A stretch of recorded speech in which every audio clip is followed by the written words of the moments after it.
నిత్యం నా పోరాటం సాగుతూనే ఉంటుంది.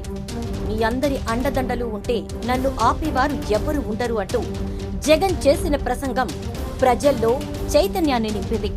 నేను పని చేశాను అనిపిస్తూనే నన్ను మళ్లీ గెలిపించండి అంటూ ధీమాగా చెప్తున్న ఆయన మాటలు జనాల్ని ఉత్తేజపరుస్తున్నాయి.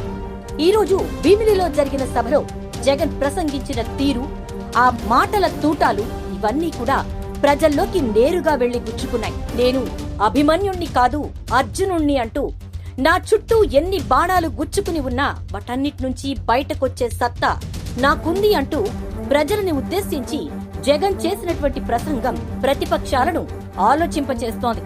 ఎందుకంటే మేము బాణాలు గుచ్చుతోంటే వాటిని దాటుకుని బయటకొస్తానని చెప్తున్న జగన్ మాటలు మమ్మల్ని వణికిస్తున్నాయి అనిపించేలా ఉన్నాయి. ఇక ప్రజలను ఉద్దేశించి జగన్ ఒక్క మాట చెప్పారు.